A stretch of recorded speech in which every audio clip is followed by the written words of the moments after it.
Hello, everybody. We have arrived now to psychosocial development. Over the break, you were expected to review the cognitive development, physical development, and prenatal development. And now let's begin with psychosocial development or social development. It's important to know that social development allows us to form positive relationships with family, friends, teachers, and other people that are especially meaningful in our lives. Um, as with all the other developments studied previously and the ones we are going to continue studying, it's important to note that we do go through different stages, and there are going to be also aspects of this type of development that are going to have long-term, if not permanent, repercussions. So it's important to establish that from the get-go. And our social development is connected with our emotional development as well. And think about it. The way we experience, express, or handle our emotions and our ability is going to be connected with our ability to establish positive and rewarding relationships with others. So think of this also as a social emotional development journey. So this social emotional development begins very early. In fact, as basically from the get-go, from the moment we are born. And I really want to reiterate the importance of early interactions throughout this study of social development. You know, even though there's a period of, we saw in Unit 7, there's a period of infantile amnesia, the fact that we do not remember consciously anything before, prior to the age of 3 or 4, um, despite that, despite that we're not going to remember anything, as newborns, we are learning how to interact with the world, and we also learn our place in the world, and this I will explain further. Um, Basically, it boils down to the fact that if we learn that we have some control over our environment, then we perceive ourselves or we form the self-concept of being important.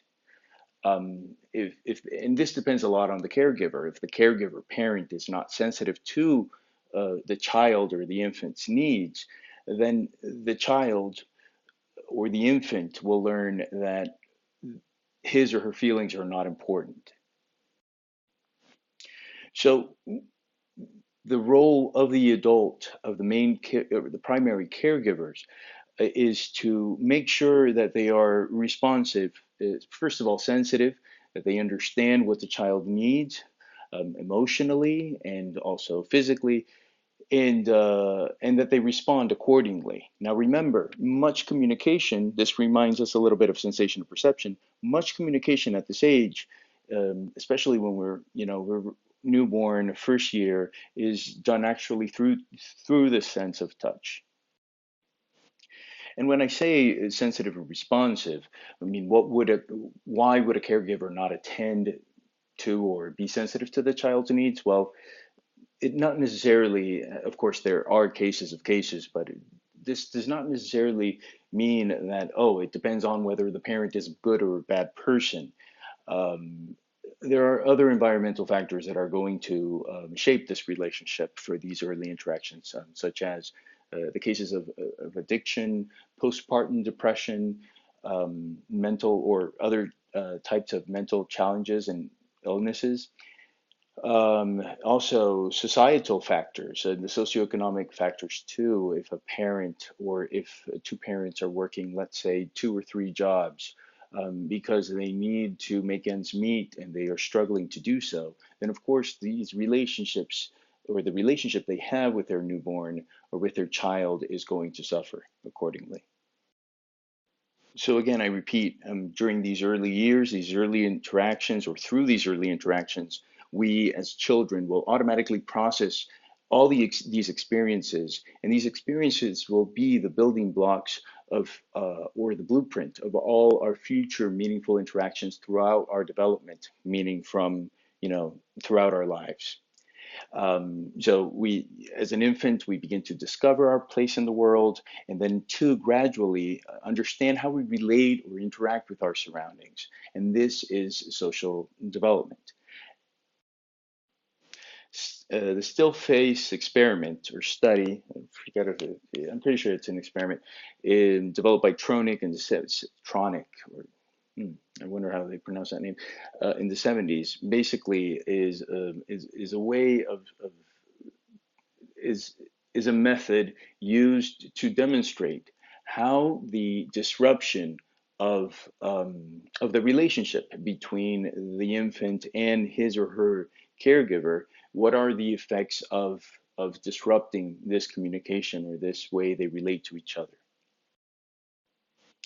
So as you saw in the video, this is the way they study what happens when these interactions are disrupted between the infant and the adult in their interaction. So they basically first they put the parent and the child side by side, and then they examine the interaction very closely. Of course, the infant responds to mother. That's not a surprise. But the mother is also taking her cues from her infant. The baby smiles and the mother follows. Basically, the mother is adjusting the behavior based on the responses of the baby from her own behavior. Hope you're following me there. And then through these interactions, then the infant knows that, although they're small and weak, they're not powerless. They cause an effect on their parent, right? And then it is in these precise interactions where, with caring and responsive parents, that an infant discovers that they can basically affect, and even change the world in their mind, right? If I smile, my parent smiles, or something happens at least. So, and again, in return, the baby's smile provides support to the parent. What I'm trying to emphasize here too is that it is a bidirectional process. We cannot sort of forget that the parent is also, in a way, dependent upon how the baby reacts or the infant reacts to him or her. In this case, so the parent smiles to the baby smiles back, and the parent can sort of drive some assurance into this very deep, affectionate relationship with his or her infant. But that's not it. Also, in the still face experiment, then what really happens, I mean, the artificiality or the artificial part of it is that they ask the parent to avoid the infant, right? As you saw in the video for a moment. And they just basically tell the parent not to make any contact with the infant all of a sudden. So as you might see, when the child, or as you saw, the child, when he or she did not get or not feel a response from the parent, they immediately become anxious or remote. And it takes only seconds for this very joyful, happy baby to become sad and dejected. And so imagine if this only occurs in a matter of seconds, we just have to, as psychological researchers, we have to imagine the distress that is experienced by infants who rarely experience these intimate interactions. Um, so basically, the point here being is that, especially now knowing, and you guys all know that the parasympathetic system, once it's activated, it releases all these stress hormone, these cortisol and epinephrine, norepinephrine, and it creates this very heightened, but that when extended could be very unhealthy sense of awareness.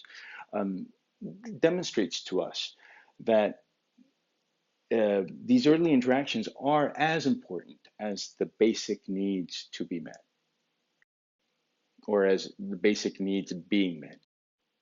And this brings us to attachment or attachment theory. So, as a definition, I'm just going to read from the slide. Attachment is a very deep and enduring emotional bond that connects a person to another across time and space. Now, that's a general sort of concept, right? We talk about attachment being formed very early in life through these early interactions in these first months of our lives.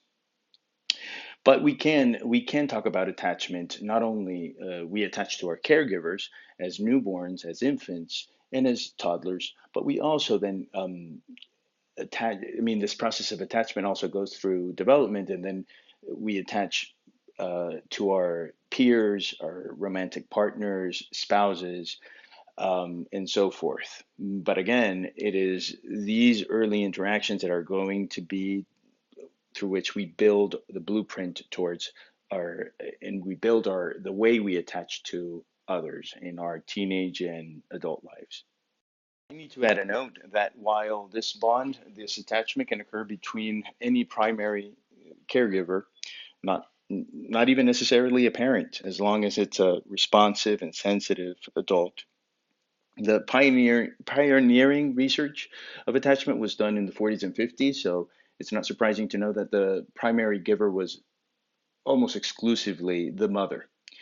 And so keep this in mind that whenever mother is mentioned throughout this screencast or throughout your readings, that you can simply insert primary caregiver, or basically the any adult that is caring for an infant. And again, it has its lifelong implications. The attachment relationship that we shared with our primary caregiver or with our primary caregivers shaped a lot about our emotional style and the way we build and maintain, if so, meaningful relationships throughout our lives. It's very important to understand the background behind attachment. So we need to back up to behaviorism. It's good that we just finished that unit before the break. Now remember, in behaviorism, everything is learned. Our behavior is always explained by how we operate with our environment through operant conditioning, what behaviors are rewarded and what behaviors are punishment, and reinforced behaviors are going to increase. And well, you guys all know that, right? You also should remember that food is a primary reinforcer, that we, according to behaviorists, we are going to work very hard for food, and which is the case. Now, so behaviorists claimed that the reason why a child would interact or would form this relationship between the infant and between him or her and the caregiver or mother was formed because it was learned, as everything else.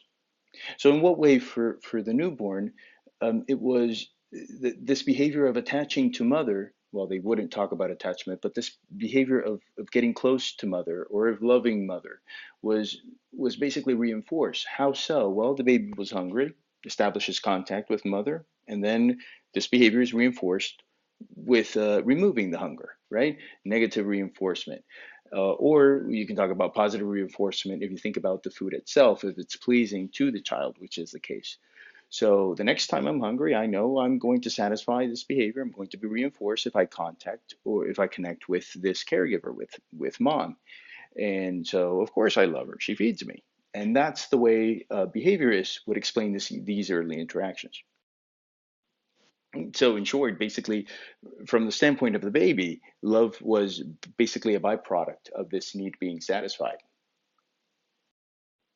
Your textbook explains it, but this connection between infant, or these early interactions between infant and primary caregiver have not been exclusively studied with human relationships. In your textbook, it explains too that Conrad Lorenz, he's an ethologist, and basically they study ethology as the study of animal behavior. He interested in this evolutionary approach. Basically, he going back to Darwin into evolution, into its perspective on behavior. He said that that it was adaptive, not as the behaviorists would claim, but from an evolutionary standpoint, that the baby or the infant needed to connect and needed to contact the caregiver in order to survive. And we can see the logic behind that. He studied a process called imprinting. Now, imprinting is not the same thing as attachment. In fact, this only applies to a certain specific, particular species of birds, I believe. Not completely sure. And imprinting is very, it's a very rigid process, and it consists, as your textbook explains, of that once this animal hatches, they're going to they're going to imprint on the first moving thing they see. So Conrad Lorenz, among other conclusions he arrived to with his studies, he tested whether they would attach to him. If they would imprint on him, and they did. These ducks, I believe, ducklings would, the first moving thing they saw was him, and they would attach to him, follow him wherever, imprint on him wherever they went. Wherever he went, they would go behind him. And it's important here to differentiate that attachment, while we haven't talked much about it yet, um, these early interactions are important and they are formed during these early years, but we do not talk necessarily about a critical period for attachment. We talk about a critical period for imprinting, which is that for these first instances after hatching out of the egg, right? If the first, it's very rigid. A critical period, we talk about something that if it doesn't happen during that time, or it needs to happen during a particular time, if not, it does not basically happen, or it's very difficult for it to happen. Attachment in humans is a more flexible process, very important, but a more flexible process. So we don't talk about attachment occurring during a critical period. We more talk about a sensitive period, and that's different. So just to summarize, imprinting certain species of animals occurs during a critical period. Very important, necessary, essential. Now, with humans, attachment is not, we do not imprint, we attach. And these first months of our lives, or first year of life, is going to be more a sensitive period and not a critical period. Going back to the behaviorist point of view, that this contact and this close connection was built because the baby was reinforced. I connect with mother, and I am reinforced for doing this by getting fed, by nourishment or nursing. Harry Harlow, by the way, when you think of Harry Harlow and his monkeys, think about the concept of contact comfort, which is a concept he coined. Harlow wasn't buying this. He said that there had to be something else. That this was not, this close connection between infant and mother was not just because it was reinforced. That there was something else, as I said. And this is when this concept of contact comfort comes in. And he defined it as the innate pleasure derived from close physical contact. So basically, by hugging or by being close to mother, by touching, by being touched, I there's a need that is being met. And he wanted to test this. So before you get a little too upset, please know that this was impossible to do with humans.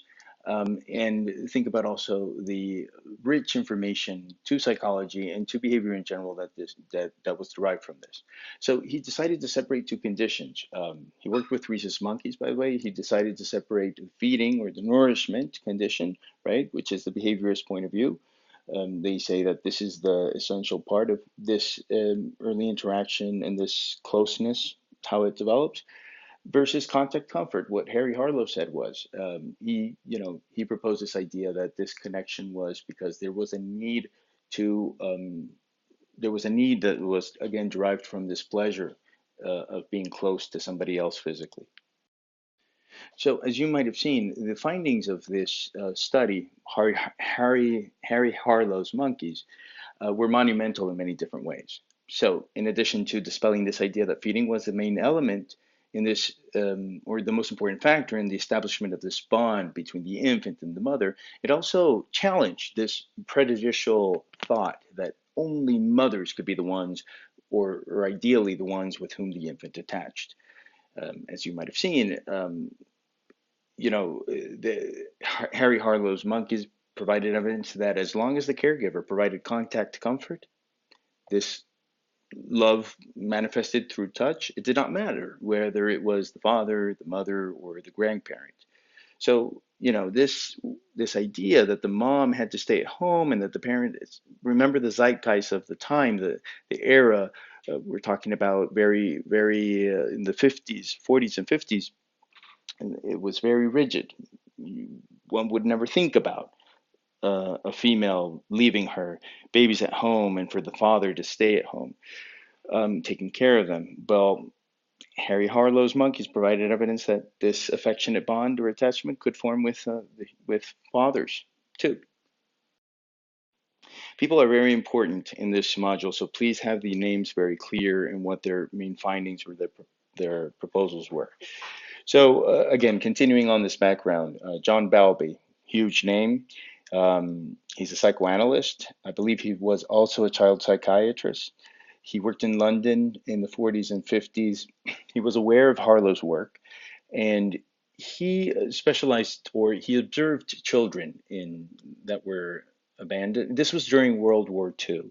So a lot of children, I believe it was, I could be mistaken, but I think London was bombed at a certain point in World War II, and this, of course, left children orphaned. And he studied that he was intrigued by the effects of this separation. Also, at the time, it was sanitization, I believe it's pronounced. Sanitization was huge in hospitals.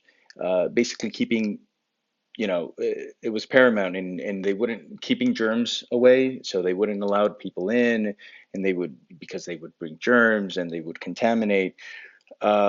So since this was so big at the time, if a child had to go through surgery, through an operation, and needed to spend some time hospitalized, no one would allow even the parents to visit. So, just not to risk recovery. Remember, keeping this place sanitized was the most important thing. And Balby, to his credit, he began to see that this caused a huge emotional impact on the child. um, he started to see, I believe, that he began to see children in these circumstances of being separated from parents and not being allowed to see them. He began to observe that they became withdrawn and cold and depressed. And uh, in fact, he began to observe too that when the parent could see their child, that some of these children, when they would see the parent after being separated for a while, that they resented them and begin to or seem to be or described as this. Apparently, according to Balby, he interpreted this as a child learning that they could not trust the world, that they this generalized mistrust in the world.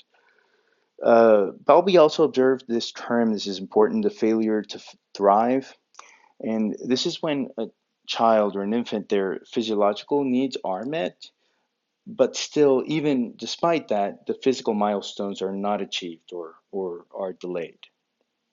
He began to observe this too in both cases, in children that had been separated from parents due to bombing, due to World War II um, um, disasters, tragedy, and also with this idea that children separated from parents during, if they needed to spend some time in the hospital.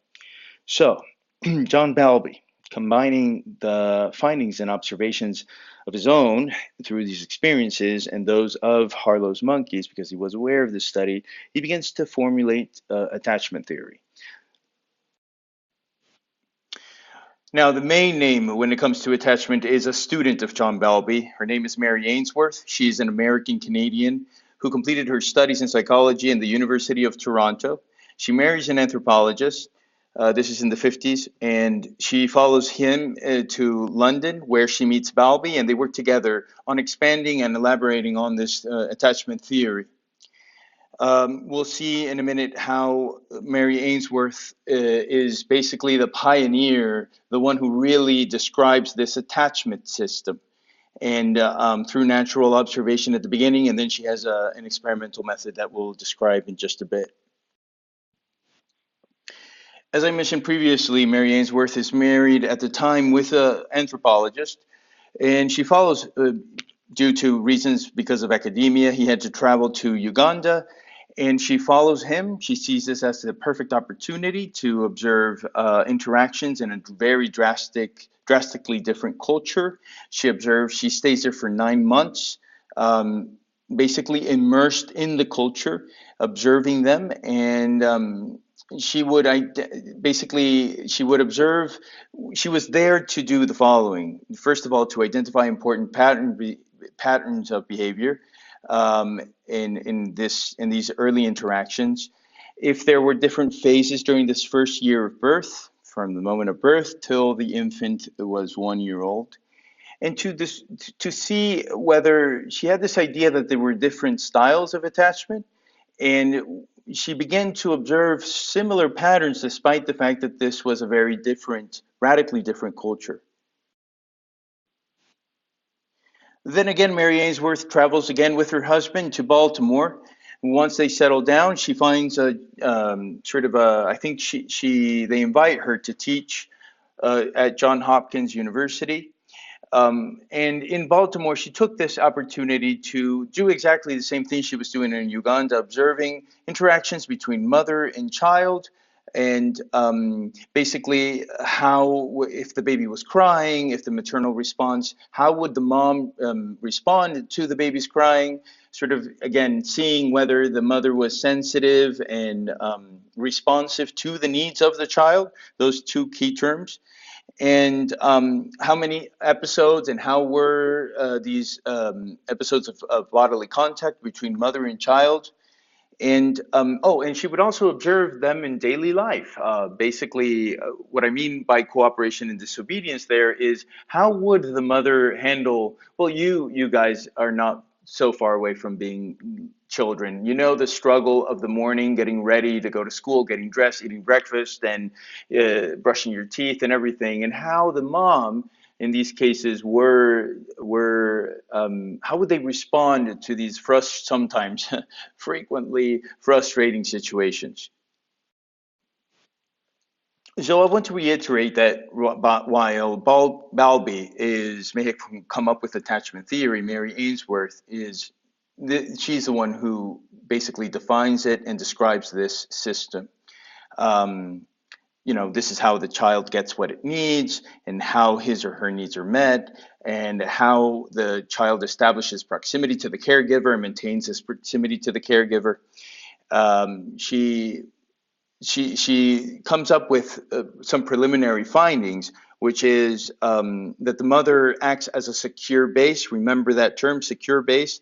Um, and if the mother is a secure base for the child, then this child can be almost granted a normal development, normal psychosocial development. And if the mom's response is quick and warm and sensitive to the cries during these first 6 months, then the infant, well, first of all, she observed that there was a relationship between when the more responsive the mother was to the cries of the child, less episodes of crying as a 1 year old that same infant exhibited, and also how this is very important too. She also saw a relationship between the responsiveness of the mother and how the child would meet those cognitive milestones. Remember Piaget? Remember Vygotsky? Well, how the child would reach these milestones at a perfect timing was related to how, again, to the mother's responsiveness. I talked before about, before we go into the different styles of attachment, it's important to mention Mary Ainsworth's strange situation. And this is basically how, after observing so many couples between mother and infants throughout their interactions, through natural observation, a method that really worked for her and through which she collected an immense amount of data, she wanted to test the different styles, which we haven't talked about yet, the different styles of attachment in a laboratory setting. And this is perhaps one of the most talked about designs in developmental psychology. So the questions here are important to identify is, what is, so basically it was, this laboratory setting consisted of a very, nice, standard, nice place. It's sort of, it looks like your typical doctor's office, pediatrician's office. So how will the child behave once they arrive to this unfamiliar, the strange situation is the unfamiliar situation. How would the child behave or respond to this with the mom? Then how would the child respond if a stranger is introduced to the scene? If a stranger comes into the scene, talks with mom, but how will the child react to that? And how will the child react once the mom leaves, because mom leaves at a certain point, and then mom returns? How will the child respond to the reunion? So it's important to have that very clear.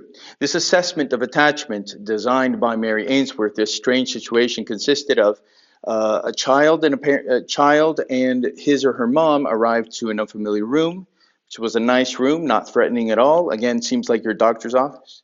Then a stranger is introduced while the mom is still there. Then mom leaves, and then mom comes back. And how would the child respond to these four pivotal points of this attachment assessment?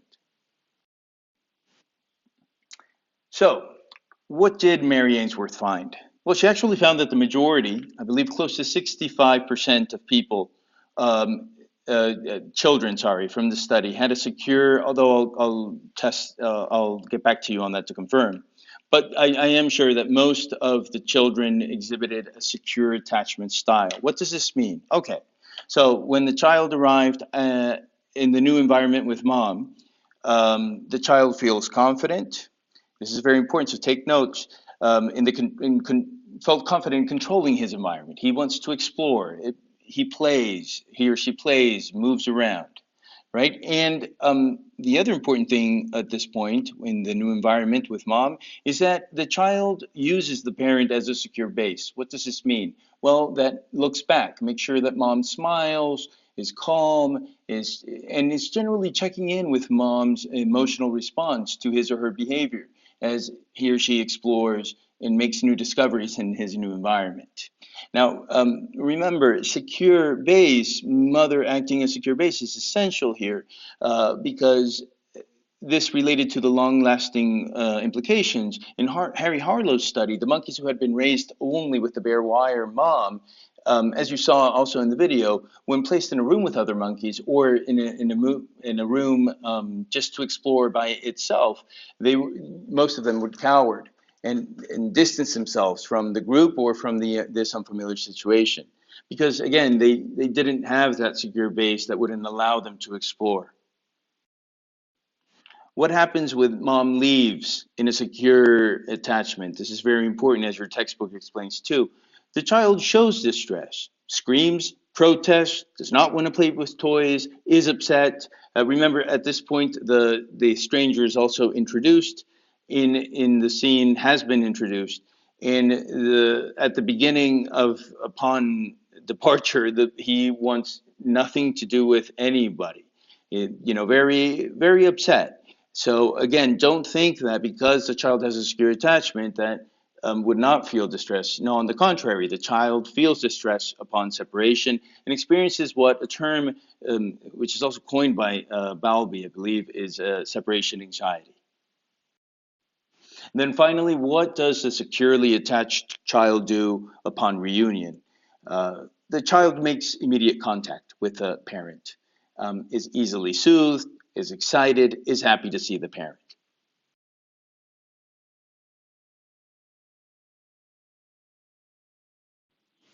Just realized I had made this chart, but okay, so I already explained secure attachment. What were the other styles of attachment? The other three are insecure, just as a way to memorize them. And the first one is insecure avoidant type. Those children that exhibited, according to Ainsworth, an insecure avoidant attachment style. So, what did they do when they arrived, the insecure avoidant? Well, they explored the environment as the secure child did. However, the insecure avoidant child does not use the parent as a secure base. In fact, pretty much ignores mom at this point, does not check in with her at all. And, child walks in kind of aloof, kind of happy to interact with new surroundings. And in fact, when the stranger is introduced, is happy to interact with him or her too. There's actually no difference for the insecure avoidant type child there's no much difference between the parent or the stranger in the room. Then once there is separation, the insecure avoidant child does not seem to even notice. Very again aloof, there's no distress, continues to explore and play around, doesn't basically care, is completely indifferent to the mother leaving the room. Then when the parent returns, this is interesting for the insecurely avoidant type. is sort of not only ignores the parent, but actively ignores the parent, sort of on purpose. Is very aloof, again, distant, cold, and avoiding the parent at all costs. Doesn't care. Let's move on to the insecure ambivalent resistant, or it's called insecure ambivalent or insecure resistant. You'll see it in the literature in both forms. I don't remember right now which one Myers used. But the insecure resistant ambivalent, well, again, when the parent is present, they arrive to the new environment. The new environment is already from the get-go very stressful for the child. Child becomes very fussy, very anxious, and the other important part of this behavior is that he or she stays all the time close to mother, is clingy. That's the term I was looking for. Spends time sitting on mother's chair instead of engaging with the toys or the people around. Um, Keeps this very high vigilance mode, right? Hypervigilance mode, and making sure the parent is on their side all the time. And there's just too much focus on the parent instead of anything around them they do not explore at all. When after the stranger is introduced and mom leaves, the child goes ballistic. The insecure ambivalent or insecure resistant type goes ballistic, intensely distressed. World is coming to an end. Nothing will solve it. Is not easily soothed by the stranger or by anybody. Now, this is also an interesting part. The insecure ambivalent style, the child, upon reunion, when the parent comes back, the uh, unlike the securely attached style, the here with the insecure ambivalent type, the child is way too anxious for the parent even to soothe. In fact, they don't know what to do at the moment of reunion. They often showed what they call mixed emotions. An example of this might be when they, for instance, they'll run to the parent, pretend to be not pretend, they'll be excited, but then once they reach the parent, you would think they're going to embrace them, and they kick them, and then they go back to crying, and then they just don't know what to do with this. With this, it's very unpredictable. And then another example of this mixed emotion too is a good one is that they sort of hint towards a hug, but then they put their arms in between. I guess you can picture that when you sort of are hugging because you're forced to hug somebody and you're like, okay, well, they do that. So sort of showing there's an interest for contact, but at the same time, they separate the parent. This would be the insecurely ambivalent child or the style of attachment. Now, there's another one that Myers does not talk about, which is important for you to know, and you will be required to know, which is the insecure disorganized. This this is basically a style of attachment defined by Ainsworth that didn't fit these other categories. As you might see there in the chart, it varies, and it's basically the product of severe acute mental illness or usually substance abuse home where there's yeah. So basically that's it's very disruptive, very again usually a drug abuser or severe mental health challenges at the home. I need to clarify that attachment, first of all, attachment is a way to cope with the environment that the child uses to cope with his social emotional environment. So an insecurely attached avoidant child, well, he that's the mechanism he has devised to deal with his surroundings, to get to have his needs met is the term, the way I was looking for it to describe that.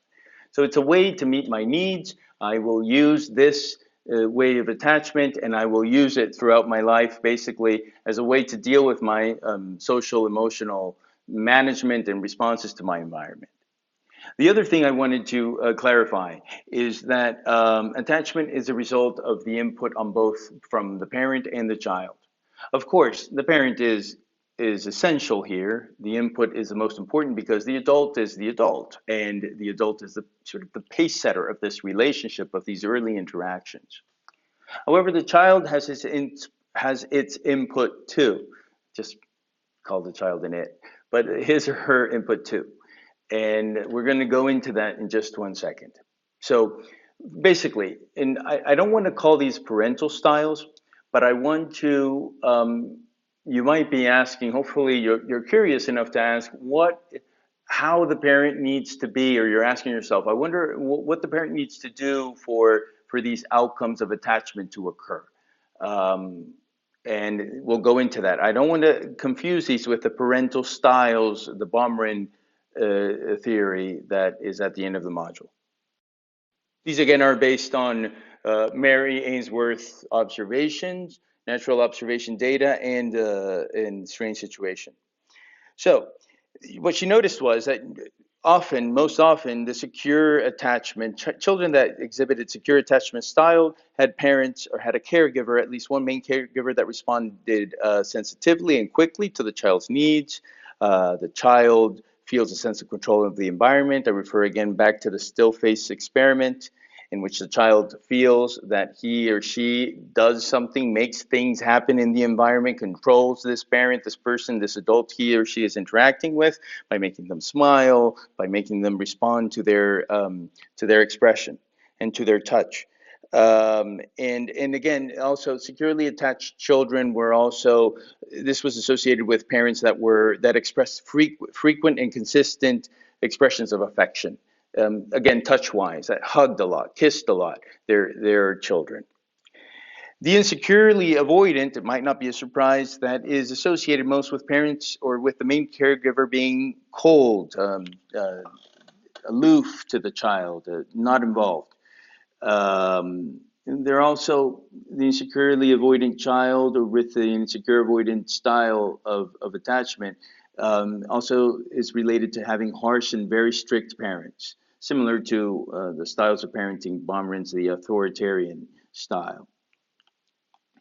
Um, then the insecurely ambivalent resistant is most of these children had parents that had unpredictable responses to the environment.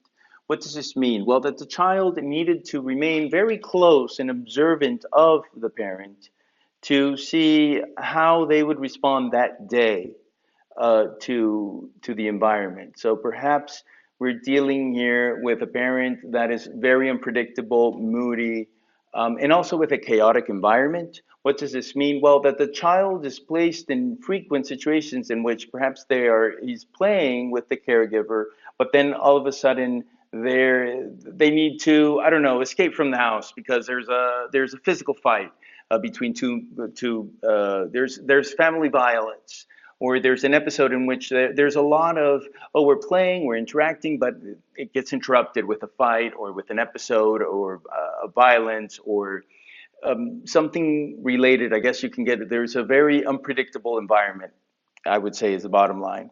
And then disorganized, as I mentioned previously, is associated with parents or with the main caregiver there's acute disruption here in the relationship, meaning that there's usually mental illness that is preventing perhaps a postpartum psychosis or manic depression,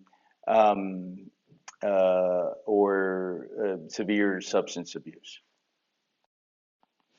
So having described the parental style and the most likely of the outcomes associated with this parental style, I now want to go into what the child brings into the relationship, because it's not only about the parent. The child also brings something to the mix, and it is something actually biological. Its heritability is very high, and that is temperament.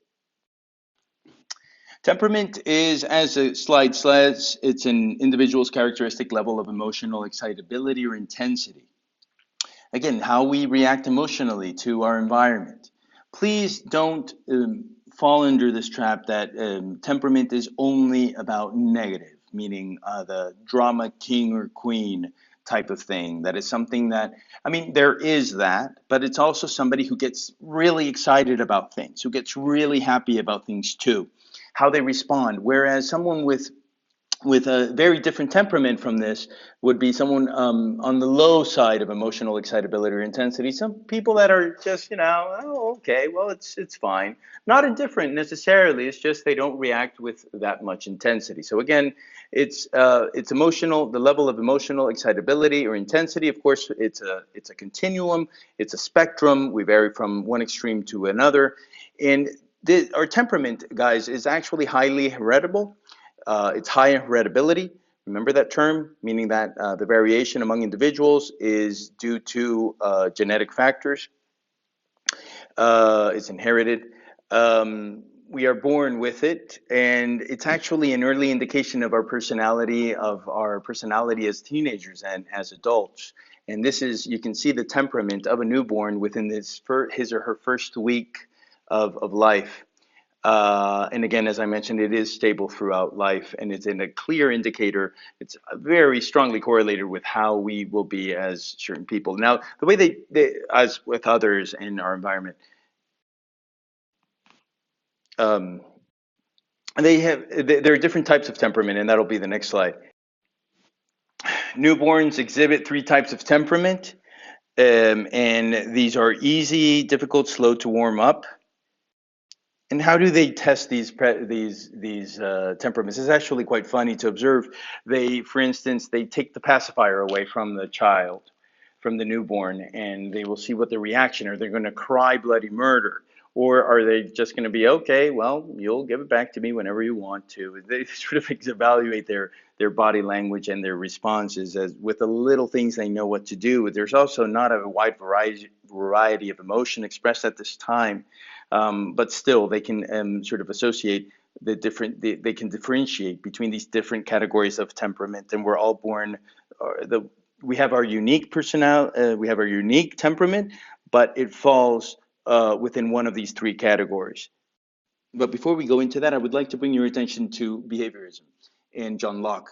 Again, we are born as a clean slate. Well, actually, according to behaviorism, babies would not contribute to anything in their environment. Everything is based on their experience. But here we have a different approach, which is biopsychology, in which genetics, we are born, it's I wouldn't say deterministic, but it's very much stable throughout our life, and it's something inborn, something we have inherited. We come to the world with this unique set of predispositions. It's basically innate, and these genetic characteristics at birth, sort of completely different from John Locke's or the behaviorist point of view. And again, it could be categorized in either easy, difficult, slow to warm up. So the difficult babies are, I'll begin with that one. Sorry, difficult here. Difficult babies are those that are very irritable and fussy. They are upset easily. They can be unpredictable when it comes to feeding schedules, meaning what does this mean is that if something changes in their environment, you're going to hear it from them. They don't like it. They like routine, and when you get out of their routine, they're going to make you know. That would be a difficult baby. A difficult baby would also be one that easily wakes up at night. Ask your parents if you were that baby who would not let them sleep at all. Most likely you could fall under that category of being under the difficult temperament. I was definitely one. I know for you guys might be saying, yeah, that's shocking. Easy babies, the first one here in the category, are the complete opposite. These are the chill, calm, and relaxed. They follow predictable feeding schedules, but they're also flexible within their day. I mean, if something changes, they'll go with it. And they often seem to be comfortable, friendly, happy with their environment. They easily interact with others. And the slow to warm up, yeah, it might be in between, but this baby does not, what they don't like is they're pretty much chilled too, but they don't like new situations. They're cautious. Stranger, once they reach that stranger anxiety period, they're very cautious to the unfamiliar, sometimes fussy, but they can warm up. They're open to, at least in the long run, to adapting to this situation but usually it has to be through time, through repeated exposure. Again, one thing I forgot to mention is that studies with identical twins, again, supporting this idea that it's inherited, our temperament. Identical twins share more their temperament style as opposed to different from fraternal twins. Now, why is it important for us to know about the temperament? Because attachment is a result, again, of an interaction between two individuals. Of course, the adult is the pace setter, but what you need to understand is that it depends also on the baby, on the infant. If a parent who is under a lot of stress and has a baby that has a difficult temperament, of course the interaction is going to be challenging. An infant that is going to keep his main caregiver awake, and the caregiver is that type of person that needs the rest, of course the interaction is going to suffer, and the attachment process is going to be a more challenging one. Now, here again, attachment is a complex phenomenon. It doesn't even have to do only with the baby and the parent. There are also environmental factors. A parent, a caregiver, a main caregiver that is working 2 or 3 jobs to keep up to make ends meet is going to be stressed. This is also going to spill into the attachment quality and the attachment style of the child. And there are also cultural expectations. I need to stress out in individualistic cultures. There's sort of the expectation is that the child is who he is, and they're going to be, they want the child to be active and to be stimulated by its surroundings and to react. Whereas in other cultures, they respect the child to be more calm. And this is also based on the expectation based on gender too, to be more obedient, to be more submissive, to do what they're supposed to do, to be the toilet trained at this age. And so all these factors are going to shape the quality of, or the way the attachments, the end product of the attachment style. Moving on to Diana Baumrind, perhaps she elaborates this model in Berkeley, I believe so, and arguably the most influential framework that has been proposed for classifying styles of parenting. And she classified parenting. Now, this has nothing to do with, or nothing to do, but is a separate theme. This has more to do with parenting beyond the early years of life, but that will be influential. That's part of our model, that the type of parenting is going to basically shape who we are and our personality, and it's going to be stable also throughout life as a result of our parenting or the way we interacted with our parents and vice versa. Something that is not explained in Myers is also that there are 2 factors that she uses to classify parents, and keep these in mind. And these are parental responsiveness and basically the extent to which the parent is attuned, supportive to the child's needs and demands. Remember that from attachment, and to the extent that the parent fosters individuality or self-regulation. But see responsiveness as the parent that is there to meet the needs of the child. And then control is, or also demandingness is also referred to that. I think that's the way she claimed it to be, was of the claims that parents make on children so that they become integrated into the family. And sort of the disciplinary efforts, the willingness to confront the child if they disobey. This would be the demandingness. So based on whether the parent was high or low on either responsiveness and demandingness, she developed these 4 styles of parenting. I say there are 3, but there are actually 4. Again, the 4th one is not talked in Myers, but you need to know about this one. Quickly, your book explains these, but the permissive parent is the prototypical parent that spoils his or her child. There is no rule enforcement. Basically, I'll trust that you'll do the right thing. Here, the responsiveness, or the support is high. They'll do whatever the child asks them to do. They will not be an authority figure for the child. And the demandingness, the level to which they'll make them be integrated to the family, that they'll supervise, disciplinary efforts, anything related to that is very low.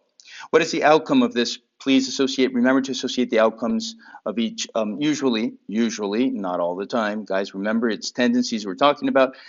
Children of a permissive parent is going to be impulsive, exhibits aggressive behavior, very little respect for authority. It's also very egocentric. Remember, we talked about in Jean Piaget, there's this inability to see the perspective of somebody else.